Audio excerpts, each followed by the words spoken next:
Ni mkazi wa Mombasa na vile ni kireketwa wa kisiasa na dini vile pia. Kwanza kabisa tunapenda kushukuru Mwenyezi Mungu Subhanahu wa Ta'ala kwa kuweza kutukutanisha hapa. Kitu cha muhimu, kwanza natoa pongezi zangu za dhati kwa rais wetu Bwana William Ruto kwa kutambua Waislamu. Si jambo rahisi kutokea nchi yetu ipate uhuru, hakuna kiongozi wote aliyemtangulia kurecognize masuala ya madrasa, na jana tumeshuhudia sote kama amerecognize na imeingizwa katika budget.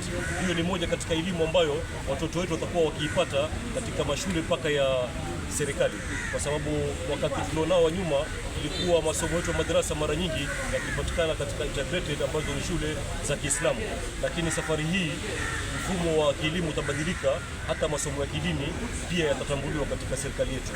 Hilo ni jambo la muhimu sana, kwa sababu ukweli wa mambo katika masala ya kuwalea watoto wetu, ikiwa hawakupata mafunzo na malezi ya kidini, watoto wamekuwa waharibifu, watoto wanaingia katika mihadarati. Lakini ikiwa wamejengeka kwa misingi ya kidini, basi tabia zao na ukuaji wao pia unakuwa ukuaji wa kisawasawa, na tunapata watoto ambao kesho watakuwa viongozi bora.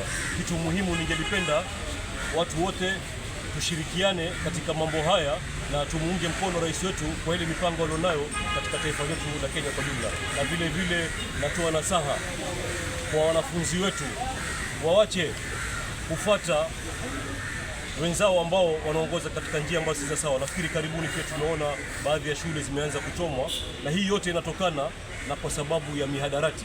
Kuna watoto fulani wanakuwa influence ili waharibu mashule yetu. Kwa hivyo tunasema vijana, tuwe na nidhamu katika mijengo yetu ambao tunapata elimu yetu, tusifanye uharibifu katika mali ya shule zetu tafadhali.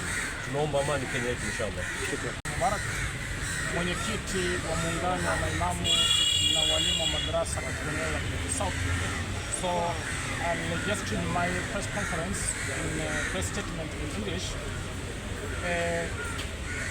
We commend the government for support and recognition of Sukuk in Kenya's financial framework. This is not only a financial innovation, but also a step forward, a step towards inclusivity, allowing Muslims to participate more actively in national development through investments that are consistent with Islamic principles. We also commend the inclusion of madrasa and Duksi education in the 2026-2027 budget, in line with the directive issued by the President during the Madaraka Day celebrations.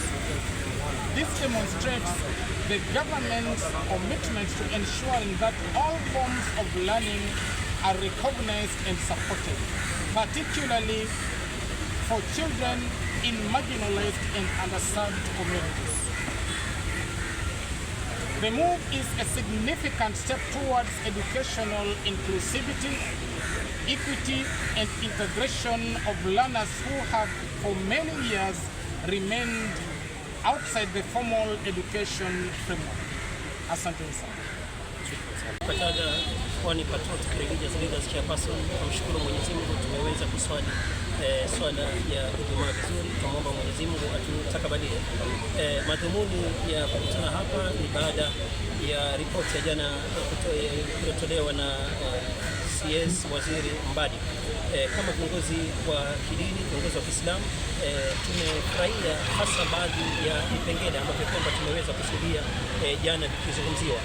Katika kusoma kwake bajeti ya jana, alizidi kusisitiza kauli ambayo kwamba rais aliweza kusisitiza akiwa sehemu za wajiri ya madrasa na duks zitakuwa zina vile katika taifa yetu itapatiwa kipaumbele, na hizi ni institutions ambazo kwamba zinapatia watoto malezi, wanainukia wakimjua Mwenyezi Mungu, watoto wakiwa na maadili. Kwa hivyo kila tunapozidi kufocus na institutions kama hizi, bila shaka ni faida kwa taifa letu.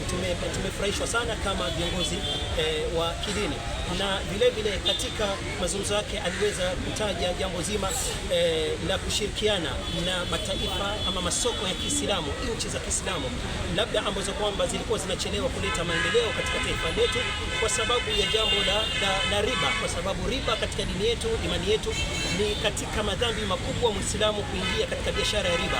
Lakini nchi yetu ikiangalia jambo hili kwa mtizamo wa Kiislamu, itafungulia nchi nyingi za Kiislamu kuja na kuwekeza ama kushirikiana kibiashara na taifa letu, na bila shaka itakuwa ni maendeleo na kupiga hatua kama taifa kwa jumla.